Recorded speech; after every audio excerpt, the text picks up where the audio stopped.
Hi, Hi, how are you? Can you hear me? girl. Huh? Can you hear I me? can hear you. Okay, good. Yeah. Did you hear me? Yes. Yeah, I can hear you. Matter of fact, let me turn up my volume. Okay. Okay, good. Well, welcome to Pop Your Shit. Thank you for having I me. appreciate you. Y'all, the wonderful, the beautiful Tati Richardson. Not just beautiful, but talented. Girl, that pen is wicked. And you be having me slide down a few walls. Thank you. Thank you. I appreciate it. So, how are you today? I'm good. Good, good, good. So, we just gonna try to take it slow. I'm not gonna do you like I did Latoya because Latoya last week I have to just go right on in. Um, Do what feel makes you feel I'm, comfortable. I'm gonna take it slow. I'm gonna ease you in this one because we got to talk about a few things. Okay, okay. So, what made you fall in love with writing? Oh my gosh. I think I've always been a writer since I was a kid. I always tell the story about when I was little. I would just like remix like fairy tales and stuff. And my mom and dad always tell the same story. And I used to tell them this story called Snow White and the Seven Pips instead of seven dwarfs, seven pips. Girl, And I've always like been drawn to writing and won lots of writing contests growing up and stuff like that. And was an English major. So writing was just, kind of second nature to me. So I've always been a writer, but I think the main thing was I was kind of fighting the idea of writing fiction as a living, or as a career, as a supplementary career, as additional career. hmm But I finally embraced it. Right before my turn 40. So I said, go balls to the wall right before I turn 40 and do what I really love and start fighting it. how long have you been writing? So professionally, I technically, I guess 5 years, but I've only been published since 2023. Okay, Been publishing since 2023, which seems like it's not a long time, but it is not a long time. a long time. But I've produced a lot of things. But at the same time, I've done so much in between, like between 2019 and 2020. I was working on my debut. I was also starting my own podcast. I was doing a lot of things, putting myself in this bookish space, but trying to, what I'm saying, prepare for the journey.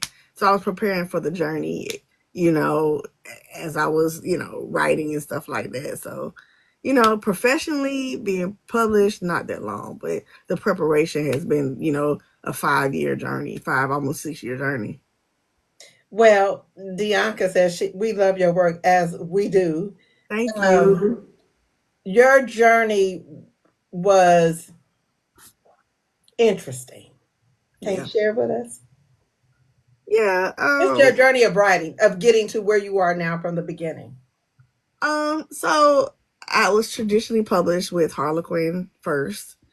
Um, my debut was called The Build Up. It was a contemporary romance, featuring a plus size lead.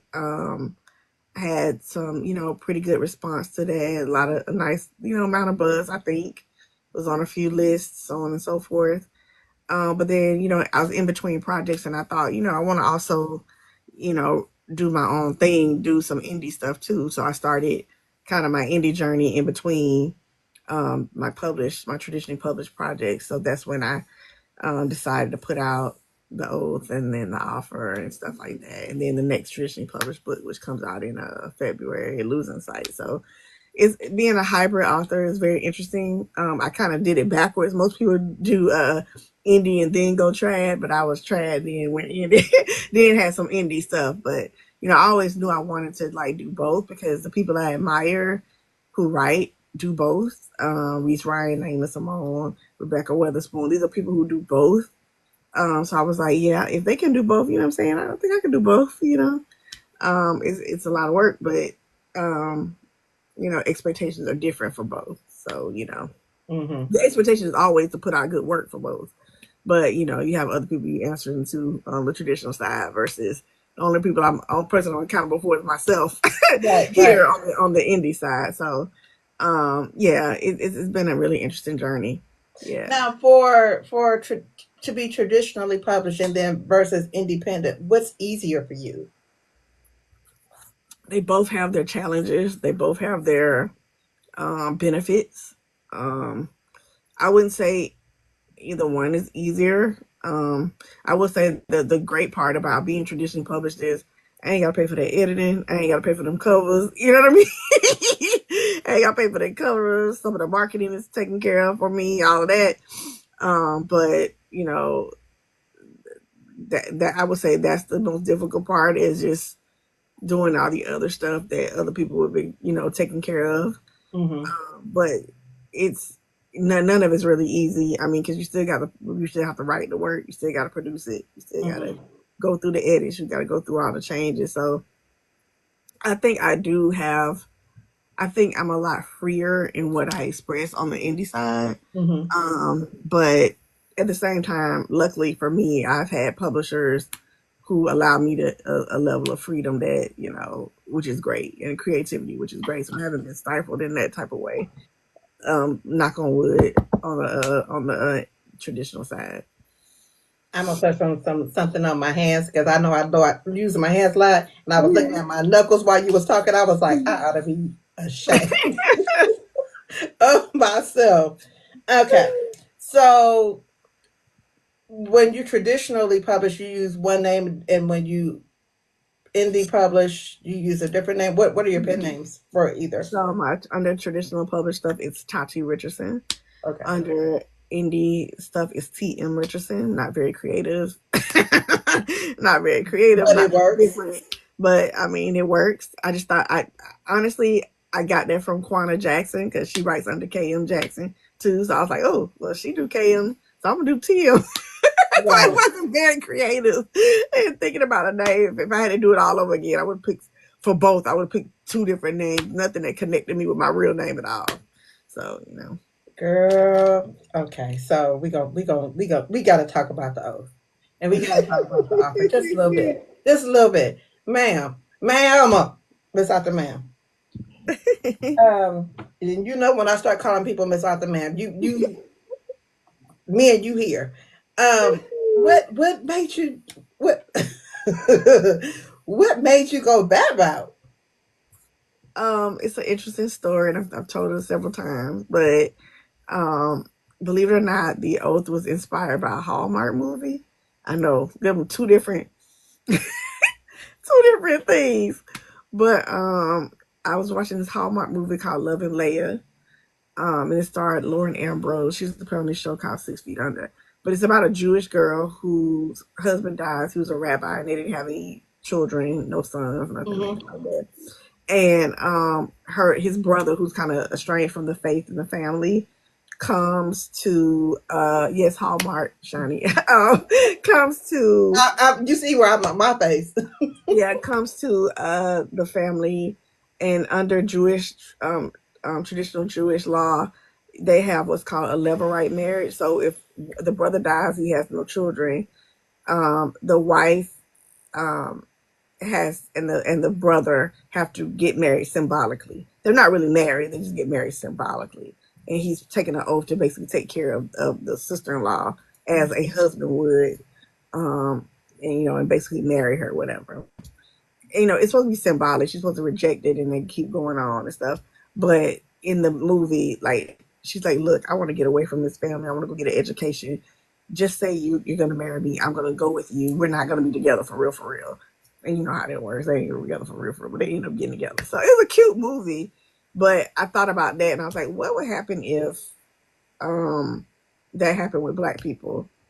Not necessarily Jewish black people, just black people. And then what would happen if a guy, somebody dies and the guy has to take like an oath or whatever to take care of the woman. Or at first it was going to be a brother, then I changed my mind. I was like, I kind of want to play. I want to stretch my writing muscle more. Let me see what I can do. So then I was like, oh, let me make it a why choose. Had been reading a lot of why choose. And I was like, oh, maybe I can write a why choose. And in my writing group, I presented the idea to them. And I was like, is this crazy? And they were like, no, let's go for it. Go for it. Go ahead. So that summer we had a writing retreat, and I took that summer to write the oath out, and I sent it to a couple of them in a group as betas, and they were like, "Yeah, I think you got something." And then I said, "You sure? Because I don't know if I should put it out." It's like, "Nah, you should put it out." So I waited a little while. I had to get some more edits and stuff. Then finally, I was like, "Okay, fine. I'm gonna push the button in the winter last December. Actually, it's been a year actually, that the oath's been out, which is crazy. But last year, and I was like, okay, well, let's see what happens. The next thing I know, I wake up to all these people talking about they read it in the night, they loved it, da da da. What's the next book, so on and so forth. And at the time, I was like, I already started thinking about the next book, and I was like, well, if they don't like it, I'm not gonna put out the next book. But it was just an experiment to see if I could do it, and well, Girl, experiment. Bam. yeah, I was You just have trying been to. coined. Yeah, I was just trying to, stretch myself creatively and stuff. Because at the time I was just stagnant. I had actually had started writing Losing Sight and was finishing it and was shopping it around to Okay. other publishers. So I was like, I want to do something in between to kind of, keep me occupied, stretch my muscle, my writing muscle and stuff like that. And that's what those end up being. What what what did your family say? Well, y'all Have they seen my read husband. it? Y'all have seen my husband on here for a time or two. He's not big Yes. on. He's not big on being on social media. First of all, but he was just like, "This is wild, Todd. This is wild." My sister in law, who's like my other like big PR, was like, "Oh my God, you wrote this? Oh my God!" So she thinks her sister in law is a freak because she's like, "What are y'all doing over there?" And I'm like, "Baby girl, this is fiction. You know what I mean? This is fiction."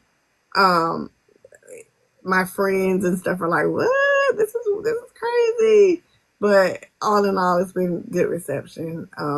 I try to keep my writing life separate from my kind of my real life, my day, because I do still work a 9 to 5, but that has since bled into my 9 to 5. People at work found out I wrote, and I was just like, okay. So I didn't tell anybody, by the way. I didn't tell a soul that I was working on any books, nothing whatsoever. But Honey, girl, get off this internet. Not that it felt real to you, because it felt real to me too. Like, I was like, is she experiencing this? see, certain because I have friends in different lifestyles Mm-hmm, who mm-hmm. participate in different things. I am aware of things. I'm Yes. aware of polydynamics. I'm aware of BDSM. I'm aware of these types of clubs that are here in the city. I'm in Atlanta, here in the city and stuff like that. Yeah. That people frequent that are high dollar clubs that they go to that are like this, right? Not me, ain't got nothing to do with me. These are creative outlets. But I will say, like for a long time, about 5 or 6 years, I used to run a blog that was about sex positivity, and so I interviewed a lot of people in those things and stuff like that, and Mm-hmm. porn stars and all kind of stuff like that. So I've had an interesting journey, Baby, writing interesting is journey. not the Yeah, word for it. yeah. Um, I was laughing. The book club and I, we read your book, Mm-hmm. and we read all your both losing. I'm not losing sight. They read losing sight. I haven't read it. I didn't get Mm-hmm. it. But Wait, so don't worry about me, because girl, when I tell you I'm booked and busy. okay, okay. The name speaks for itself. I this morning y'all had me crying on the internet. Mm, I wasn't trying to cry. I was just trying to say thank you. And girl, I was trying to mm, hold it together and couldn't. Um, mm. but I wait till it come out. I'm Okay. excited about it. I am so excited about this book, Losing Sight. I've heard you speak briefly about it, but for those that have not heard you, what is the book about? Losing Sight is a kind of we're calling it speculative romance. My publisher and I are calling it speculative romance. It's a little magical, a little speculative. It's about a woman, Tanika, who is a sports reporter, and she's in her 40s, and she is not doing that well on her job. Her eyesight is failing her. She's like refusing to want to go get glasses and get this checked Mm-hmm. out because she doesn't want to appear old. And she's in an industry that prides itself on looks and stuff like that, so she doesn't want to appear old and all this stuff. But she's been flubbing her lines, and as a result, she's been booted out of her prestigious job, her prestigious slot for Thursday Night Football by a younger woman. So she's convinced by her best friend to go see an optometrist. That optometrist happens to be the best friend's cousin. His name is Gideon. Gideon Miles, the very hot optometrist, who is actually a short king. Okay, Gideon is like maybe 5'10", if that. Oh, sure. How tall is she? 5'10", 5'10". And there's sparks are there, but Gideon is reluctant to pursue it because he's a widower. He's trying to get over the loss of his wife. I know there was a lot of grief in these stories, but I'm sorry. But there's something there. But unbeknownst to them, there are things that are kind of pulling them together to like elements that they're not realizing they're a little beyond themselves to get them to kind of pull together. And when Tanika gets these glasses, these like strange glasses that have no designer on them, no nothing, she starts seeing things like when she gets the glasses, like really strange things. And the glasses allow her to basically see people and things for what they truly are. So there's a lot of eye puns in there. But but it was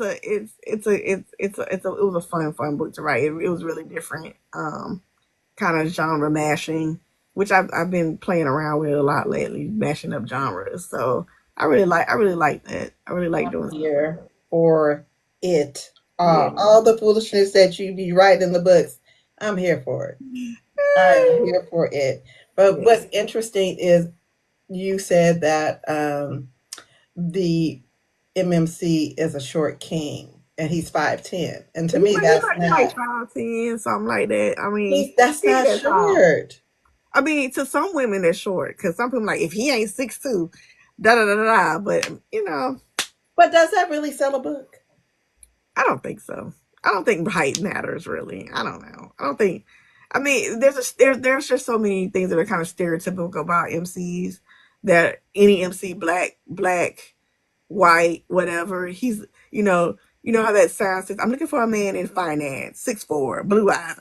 Well, if he was black, he'd be like, I've been looking for a man with a job, 6'4", 250, dark skin, sees the waves. He'd be Listen, I he don't would be mind the all those things. You know tattoos. what I I mean? don't mind some facial hair.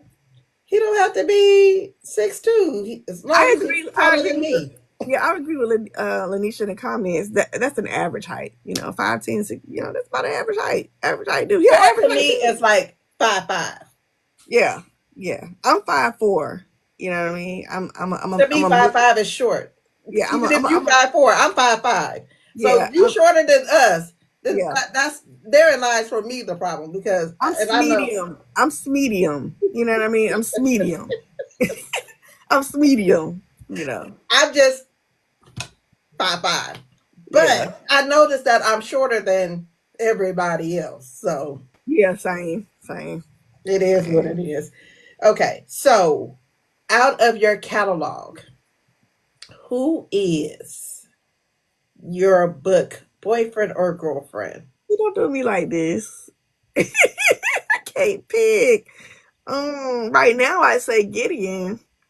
Um, but I know y'all want me to say Cassidy though.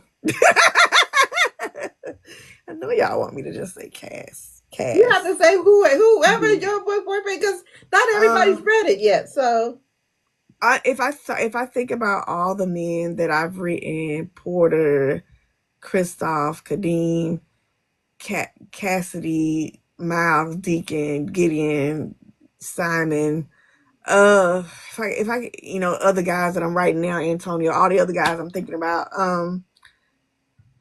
if I had to think about it, Kadeem would probably be my actual physical type.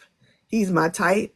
And then the way he's very kind of caring, domestic, a mhm. big teddy bear. I would say that's my type because that's what I'm married to. You know, so is that's I would say he's my type. Big, athletic, strapping man. Yeah. Who was your favorite character? What's your favorite character to write? And who was your favorite? What was your favorite book to write? Because I that could be think two different I books. think Elisa was my favorite character to write. Period. She's been my That's favorite character crazy. to write. Yeah, she's been my favorite character to write across all books. Okay. She's so feisty and so like sure of herself and so like knows what she wants and it did not cower. Two of these two men gave her this life and she's like, okay, I'm gonna take it. I was she looked apprehensive, but then she went full steam ahead into it. Um, she's been my favorite FMC to write.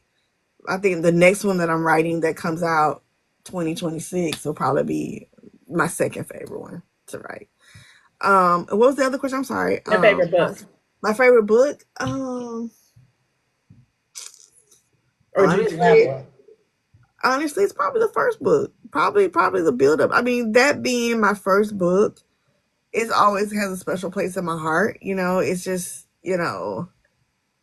all my dreams kind of realized, and I just put my heart and soul. And I say, if this is going to be my only book, it's going to be the best damn book I put out. And luckily for me, it's not my only book, but I went kind of balls to the wall with it. I threw all kinds of tropes and situations and stuff in there, and I was like, yeah, if I'm gonna write a romance, it's gonna be a romance that I'm proud of, and I think that's the book of my heart, really. Yeah. What's the hardest trope for you to write?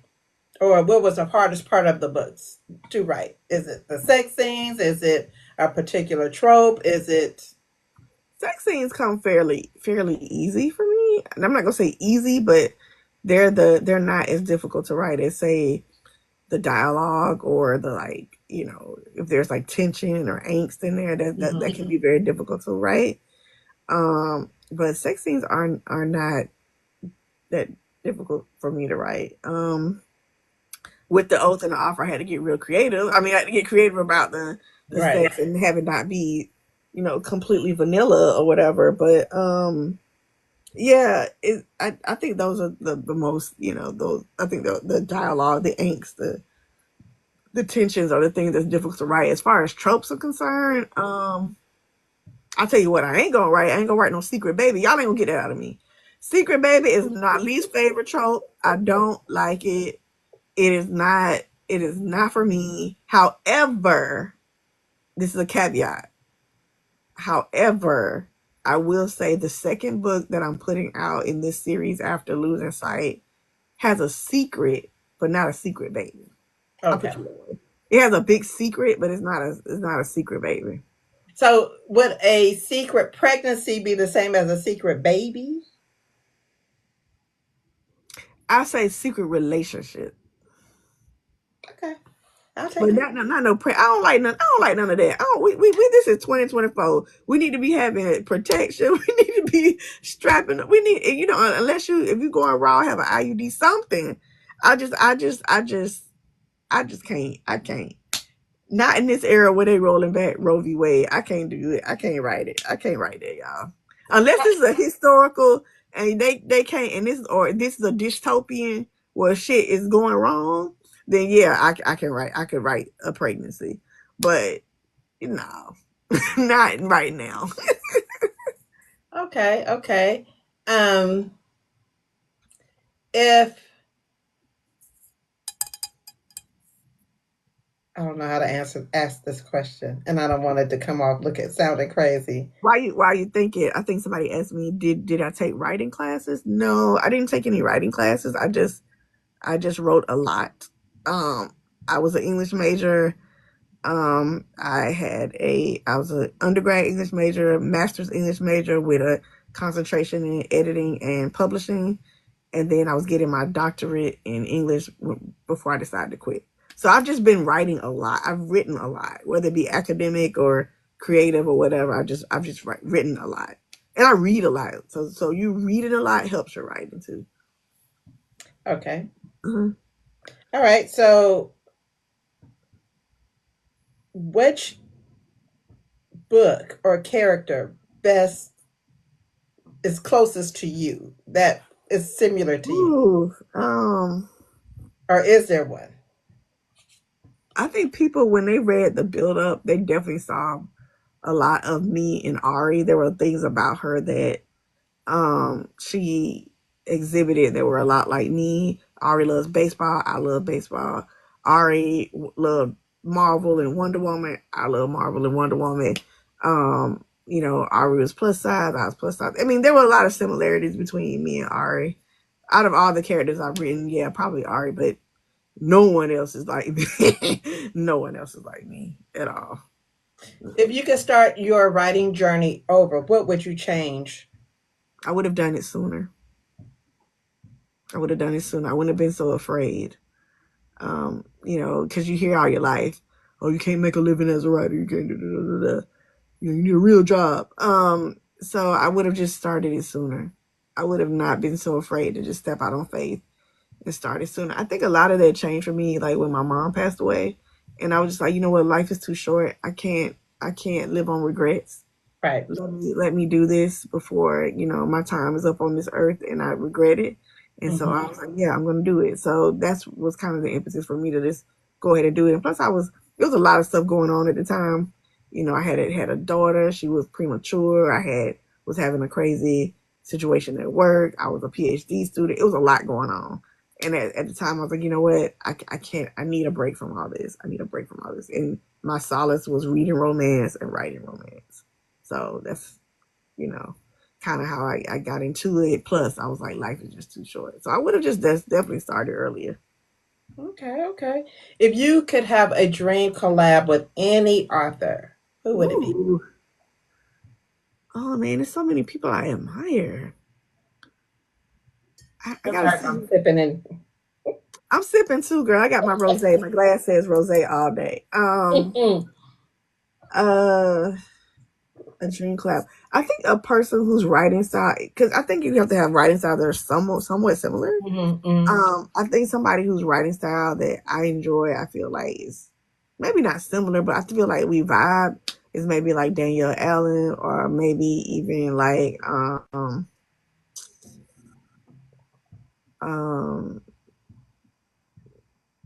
I don't know, ML Bash does Polly too, so I feel like I like to fuck with her a little bit in her world and work out some Polly stuff. That lady is her.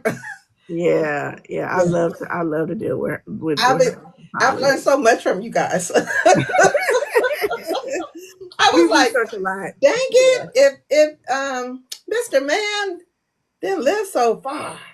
Oh Lord. All right. When you first saw your name on the cover of your book, how did that make Mm. you feel? Oh my God. Overwhelmed, overjoyed. I cried. It was a lot. It was a lot. Holding that book in my hand, opening that box from my publisher the first time was a lot. It was overwhelming. It was a lot. You know, um, having my book launch and seeing it, all these people there, the book selling out that night. I mean, it was a lot. It was so overwhelming. I was so blessed to have that experience. I mean, I cried so hard. It Did was you just so, really? oh yeah, I cried a lot, and just, wishing my mom could be here to see it, thankful that I had my husband and my family to support me, through the whole thing. I was just so shocked and surprised that I had really done it. Yeah. Did you think you would never do it? At one point I did. I mean, at one point I thought, I'm probably not gonna have time to write. I'm probably not gonna do it. I just kept putting it off and off until finally I was like, you can't do that. You got to just go for it. But where do you see yourself in 5 years? Oh gosh, I see myself definitely with a fairly robust catalog in both TM and Tati. Um, I would love for one of my projects to become something, whether it get picked up for a series or a movie or something like that. I mean, they're doing all these reboots. Stop. Just you Just need pick a to book. pick up, Get an start picking some author. of these books. Yeah, some of these books and authors who are working. I feel like we need to revitalize. And then my tagline is writing sexy romance for Black Xennials, and I feel like we need to revitalize the Black rom com, the Black, you know. I miss those. I miss watching the girls up on the screen and laughing and Deliver Us from Eva and Yeah. Holiday and all the Brown Sugar, all the movies that I loved and adored back then. I just want so much more of that because I'm sick of everybody else getting these adaptations except us, and I'm just tired of it. And why not? And why not? You we said it's been proven that we can sell. Yes, You don't absolutely. want to put the money behind us, but you know that we can sell. You know that if we have the proper, and I'm talking to you movie execs in Hollywood and whoever else, you know we can do it. So Yeah. Yes. yeah, one Yes. right here. She's right here next to me. You'll write you a story real quick. Yes. What? Yes. So what Yes. is your writing process? I always say writing is my I do my 9 to 5, then I turn around and do my 5 to 11, which is writing. So I mean, I am a very structured person when it comes to like keeping a schedule. I think y'all have seen me on here talking about my accountability posts and stuff like that, and me writing and stuff. But yeah, I work my job. I get up, do my job. I work from home most days. Then after that, I feed my family. I make sure my daughter's good. You know, commune with my husband, whatever. All that happens, and then I get back to my keyboard. Then I write during the week. I just kind of write for a few hours until I get a little tired. But on the weekend, I start doing sprints. I do like 25 minute. We call it Pomodoro sprints. So I'll do like 25 minutes, stop, break for another 30, go back to writing 25 minutes, break for another 30. And I pretty much do that all day until I'm like exhausted. And especially when I'm on deadline, which I'm on deadline now. I'm on deadline now. So yeah, yeah. How fast can you turn around a book from start to finish? Let's see. Losing Sight took me about 3 months. I'll say on average 3 months. Losing Sight took me 3 months. The Opportunity, which comes out in April, it start to finish. I started and stopped that book so many times, not even funny, but because I just was struggling with the plot and the concept, and I had to just scrap what I was gonna do and start it over. But that took me a little longer. That took me probably about 5 months. Are you a planner or are you just go for the just flow when writing? I would call myself a plantser. So I plan, I do like a skeletal outline of what I'm gonna do, what I'm gonna write, and then I just kind of fly by the seat of my. I use that as a guide, but then if I want to fill in things in between, that's what I do. Okay. I like that. I like that. I know a lot of anytime that I write like little short stories or and I'm not a writer like that. I dabble, but I'm not a writer like that. Um I can't plan. I try. It does not work for me. I'm very good at something that has really helped me that I got from my writing group. Shout out to Word Makers.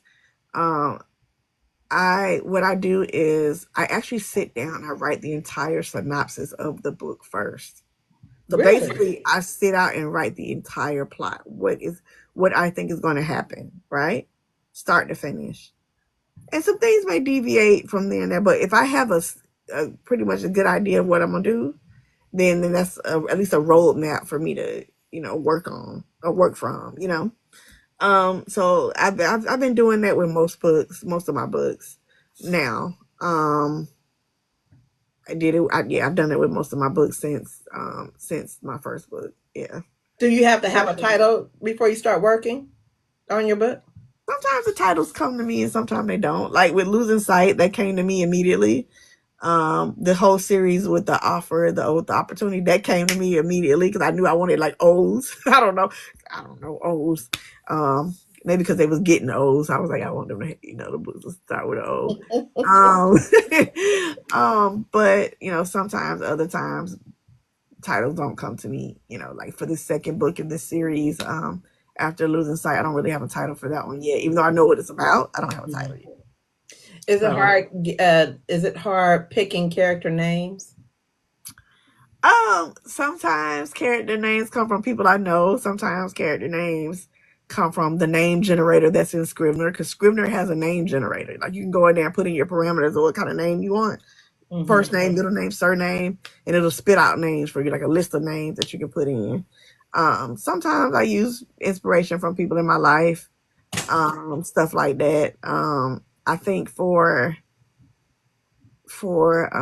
losing sight, it was just made up names. They're just made up names. For the oath, Tatum was a name I picked because we were going to name my daughter Tatum.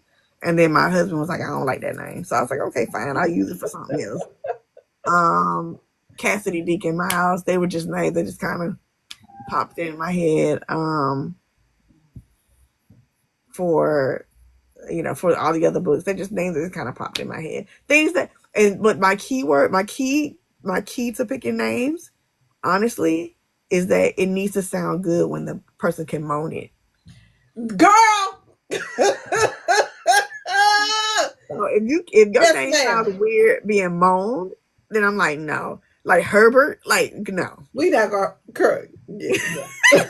Herb, I can Alfred, see Cass.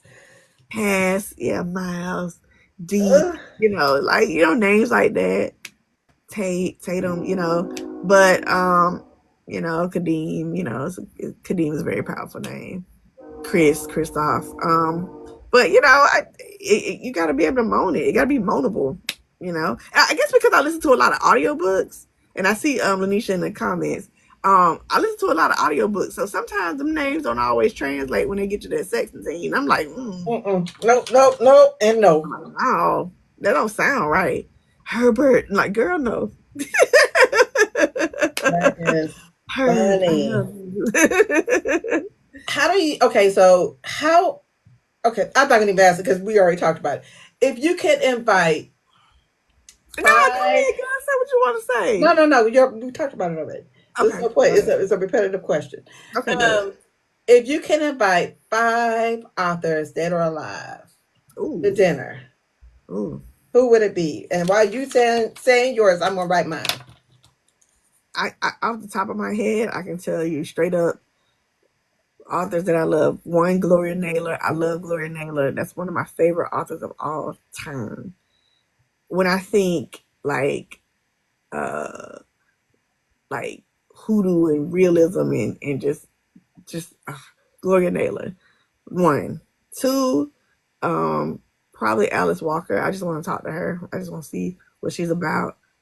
Three, Toni Morrison, not because I'm a huge Toni Morrison fan. It's just her brain. I just want the way her brain works is just amazing. Um, Four, probably James Baldwin. And although I had the opportunity to talk to her recently, I still would want Brenda Jackson there because I'm the hugest, biggest Brenda Jackson fan that ever lived. Ever lived. So big, so big. That was so embarrassing. Y'all should have seen me. I was in tears, just snotty. It was a mess. It Okay, was. but do people fangirl over you? I mean, no. Oh, Like, you know I'm fangirling right now.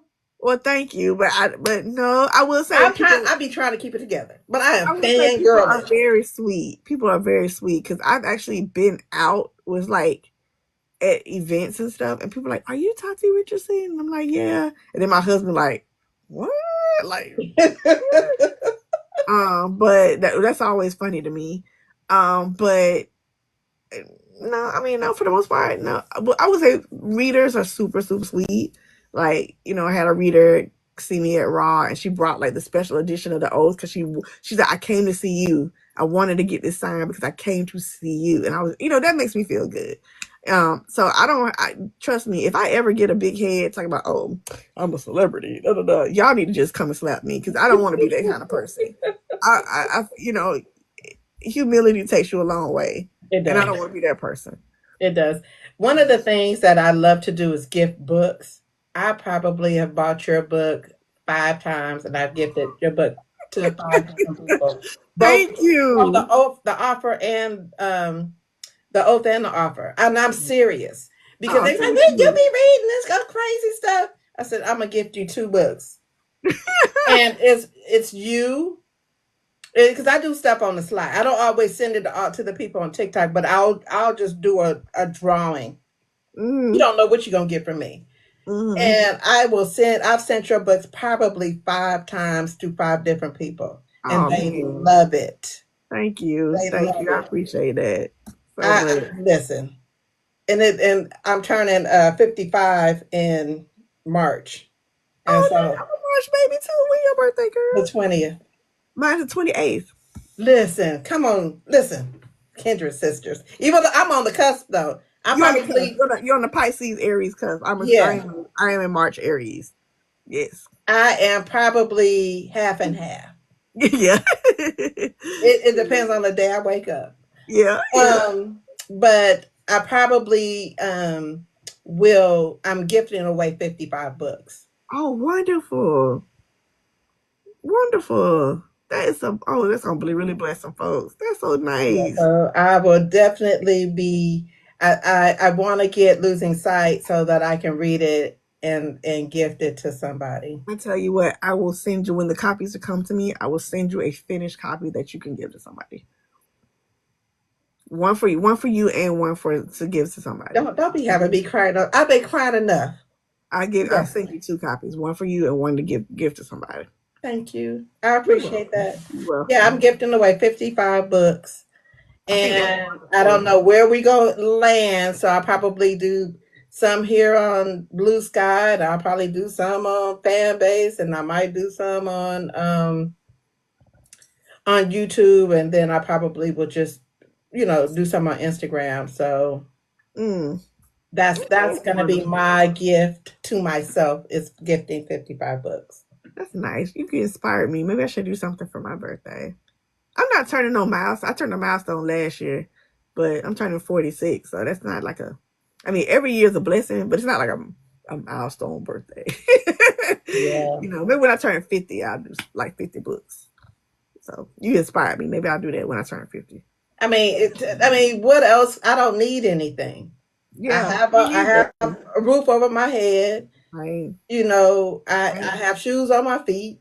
same. My kids are okay. Yeah, They and it they could be they crazy, worse. but they okay. Yeah, and it The could be grandbaby will ask you a million questions, worse. so everybody's fine. Cookie and Skittles is wherever they are right now. They fine. So yeah, I don't really need anything. So I'm going to. Okay, That's what okay. I'm You going to said do. you were going to give us your 5 that you Oh, wanted my to. 5 is let's go. My first one is Mary Monroe. I love Mary Monroe. Yeah, I would yeah. love to get in her head. My second one is my favorite Harlequin type author, and I know she gone on to glory, is Frances Ray. Oh yes, Oh my yes. God, but I tell you, you said you be fatted out behind Yeah, Frances Ray is that lady for me.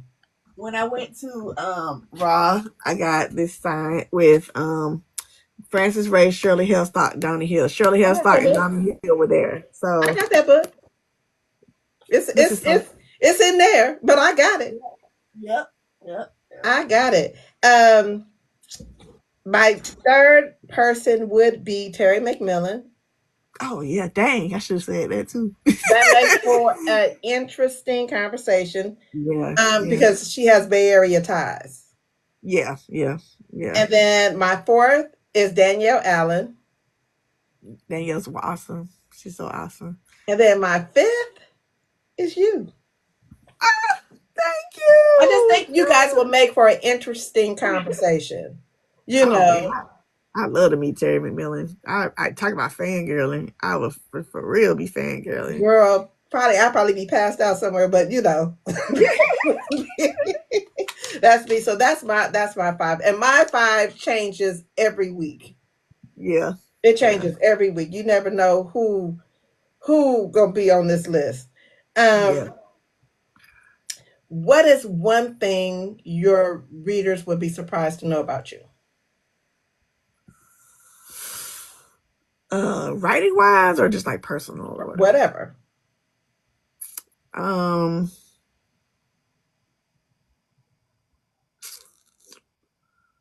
um, let's see. Personal, I hate driving, so I don't do it. I don't drive. Um, it gives me anxiety, so I just don't do it. And writing wise, uh, sometimes I just do stuff for the plot. Like sometimes, sometimes I just write things for shock value. Sometimes, but You be like, let's go get him.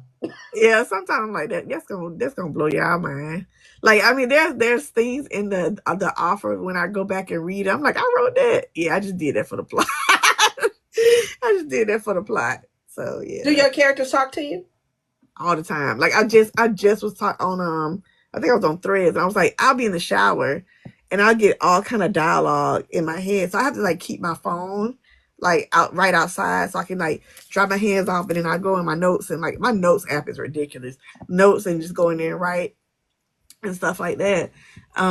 So yeah, I they always talk to me in the most inopportune times. Like I'm too. Like screaming. when I'm at work, I'm supposed to be concentrating on work, and then like something will come to me, like, an idea will come to me, or something, it's just, yeah, the most inopportune times. If if what do you want to see more in books? Um, I want to see more Black queer stories. I want to see more, particularly Black stories. Um, and funny enough, um, Divine, who's on here, she was asking me about book recs with male virgins in them. And I said, you know what? There are not a lot of books with Black male in there, or masked people in there that are virgins, unless it's a YA book. I think you got Kimberly Brown's book, Aria Right, because I was Day. gonna say I only read one book. What Kimberly the Brown's book, Aria Day's book, has a virgin in it. And there was another one, I think T Lynn, I think one of her books. But those are the only three we could think of. But I would like to see more men who are like not really that experienced, and women who are kind of the ones who yeah, right, T Lynn, the ones who are like taking charge, and leading them and showing them. I said we get that in historicals, because I just finished Beverly Jenkins, A Chance at Love, and he was the one who was like not sexually experienced, but she was sexually experienced. And so she was telling him, it's fun if two of us are together. It's fun when we both play, when you know how to push the buttons. When this that dialogue, she said, when you know how to push the buttons, and you know which buttons to push, it's fun when two of us can play. He was so offended, like, oh my God. The man had gave her like 3 pumps, child, and thought he was doing something. She was like, this ain't working. This is not working. This is not gonna work for us. not three pumps? Yes, it was literally three things, and she wrote it like that. It was like 3 matings, and that was it. But yeah, I mean, it happens a lot in historicals, but we don't get that in you know contemporary romance, where because there are men out here who are not, believe it or not, it be some good looking men, but they just are not that Most sexually, of them. sexually experienced. There are some that just, for whatever reason, that could be asexual. We don't have a lot of that either, like asexuality rep or aromantic rep. We don't have a lot of that either. So it'd be nice to see diversity in the stories that we tell about Black men, the stories that we tell about Black sexuality. Those are some things I really like to see more of. Is it harder to write a man? At times depends on the what kind of characterization I'm going for that male character. Sometimes, yeah, it just it depends. It depends Is on it what I'm harder to going. write? Is it easier to write a straight man, or is it easier to write a queer man? I don't think the sexuality delineates anything about how difficult it is to write. You just have to keep in mind, um, mechanics, sexual mechanics, but I won't say it's more difficult. Now, I will say I approach it with the level of, because I am not a queer man, I approach it with a level of respect and a level of care that I try to have as an outsider, as a person. Well, I may be queer, but I'm not a queer man, so Mhm. I cannot write like that. So I do try to take a lot of care when I write male relationships. Yeah. Okay, well, that to me would be, it's not challenging for me because my sister is queer, she's poly, Mm. and um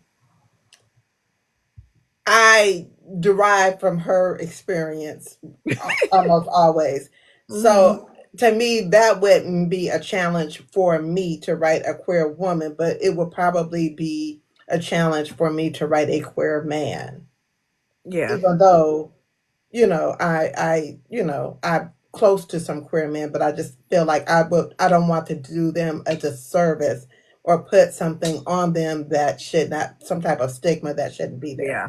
Well, that's what sensitivity readers are for. I've definitely employed sensitivity readers for those projects. Even though I'm a queer woman, my next project I have queer women in it. So I was like, I need somebody from the outside looking in to see if I'm still hitting certain beats correctly, or I'm like, you know, I can only say my experience. It might be something else with somebody else. So and I'm a little older, and it's when people are reading things, I may not use the language that you know, is always appropriate, stuff like that. I try to be consciously, I try to be, I'm not gonna say I'm a complete buffoon, but it's just, sometimes you slip up and you say, you slip up, and you don't wanna make any mistakes, you know. Can you write more than one story at one time? Because I know a lot of. I always do. I always do. I'm at least writing two things at once. I'm writing two things at once right now. Good. I Yeah. admire y'all.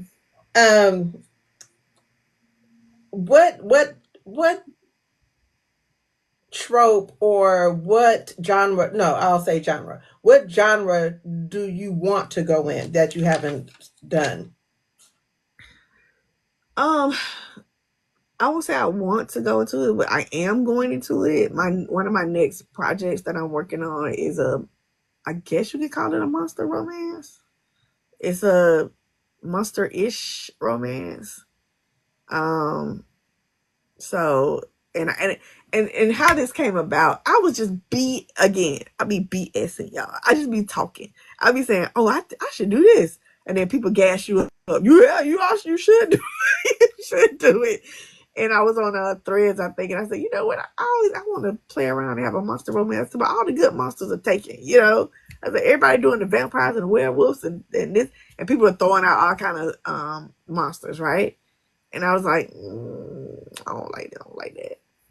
And so finally, I came up with an idea, and then I had a meeting with my agent actually last week, and she's like, I'm giving her the rundown of what I'm going to be working on in 2025. I have a schedule, blah blah, and then she wanted me to. At first, I said I was going to give her this project. I've been talking about it forever with this lumberjack, and I said, yeah, I'm gonna give you this lumberjack thing, and then I said, yeah, and I'm gonna work on this monster thing. She said, back up. She said, what's the monster thing? And I said, well, it's about X, Y, and Z. She said, yes, so we're gonna do that one instead. And then we're gonna put the lumberjack. We can still do that, but let's move him to 2026. So yeah, this monster thing is gonna be interesting. I can't wait. Darrell, if you in here, you hear the monster stories coming. Um, if you could pick a book, if someone say, "Hey, I want to produce your adapt your book to a movie," which book would you pick? I think for just commercial appeal, I think the build up has the most commercial appeal. Mm-hmm. I just think of I can when I was writing it, I saw it as a movie in my head, so I feel like that has the best commercial appeal. It has the best elements of a movie or a plot. Second to that would probably be Losing Sight.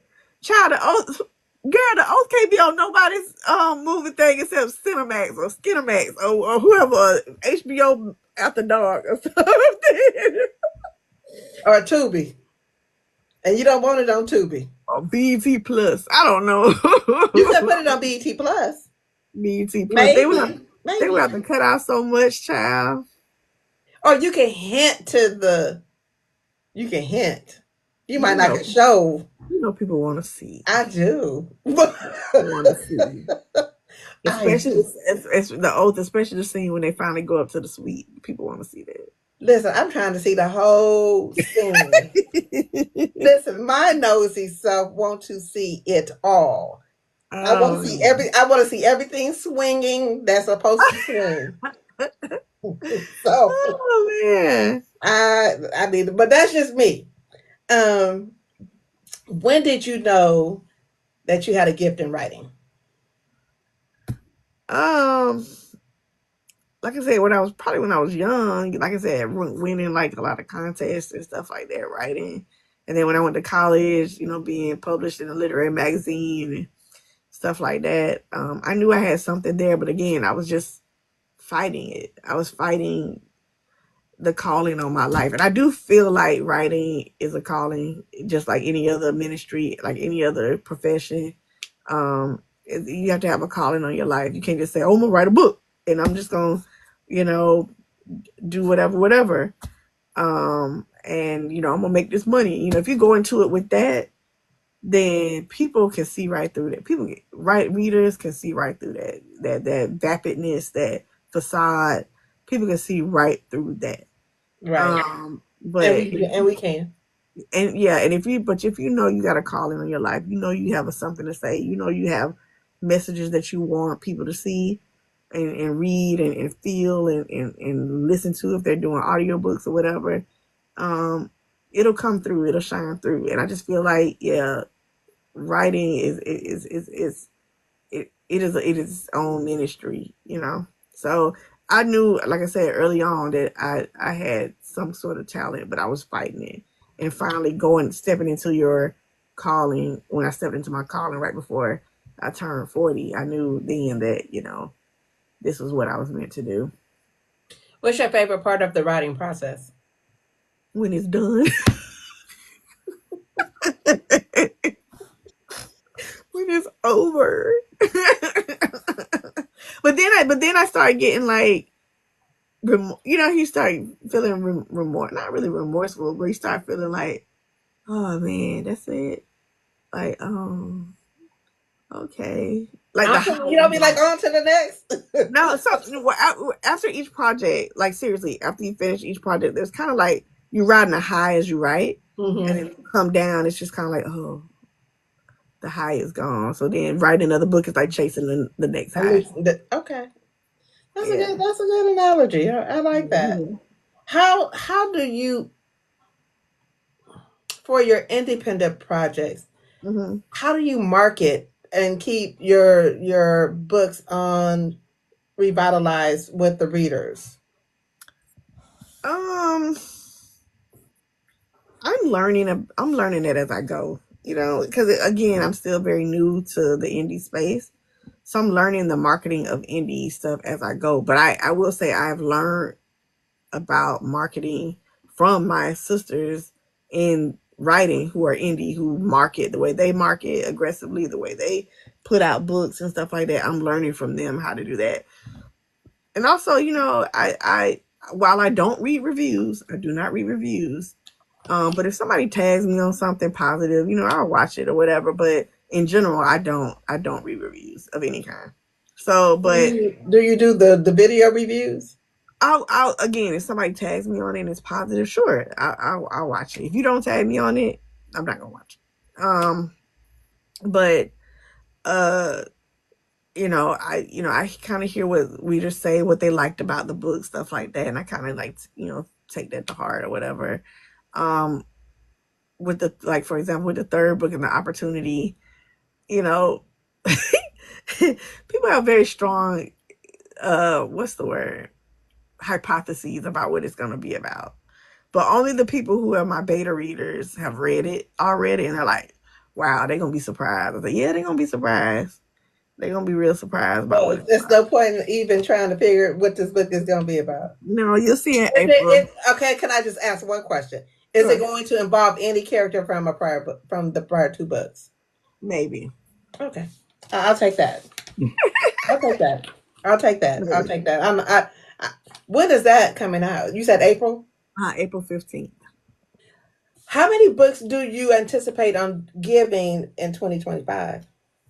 So we got Losing Sight, we got uh The Opportunity, we got this Monster Romance, and I'm also doing a Christmas novella, so probably 4 books total. I don't see myself stretching myself too much thinner.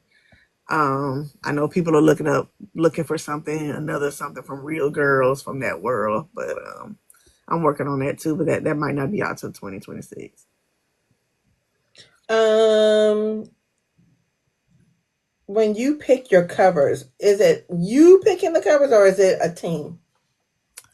For I'll say for the build up, it was Harlequin doing the covers. For Losing Sight, I was actually able to have way more input on the cover with this new publisher who's been such a blessing and so allowed me to be so involved in every step of the process, from the cover to the editing to the audio book, like everything. I've been, involved in every step of the way with that. My own covers for my indie stuff, I pick my artist and stuff like that. I design the covers for the most part in Canva, but the actual illustrations and stuff I outsource to somebody else. But the covers themselves I design on Canva, but I just add, the art that's for it on there. How important is a cover for you? I think the covers are super important because I don't tend to shy away from putting black folks on covers. I'm not that person. All the flowers and all that stuff is nice, and cartoons are nice too. And I like cartoon covers. That they don't bother me. But excuse me, if I'm gonna put a cartoon in there, they're gonna be black people. So I don't shy away from putting illustrated covers of black people on um the cover. So yeah, covers are important. I mean, covers tell the story, tell part of the story. Right. I think with when I had 2 covers for the Oath. I redid it. I put the interior art on the front, and then in the second version, which I think looked a lot better. And so that tells a story. And when you see Tatum surrounded by these men who look like they're adoring her, they tell the story. The second book is very kind of passion filled. Elisa, surrounded by Kadeem and Kristoff. The third cover I haven't seen it yet, so I don't know what it's gonna look like, but hopefully it'll have some of the same vibes. I loved it. I'm just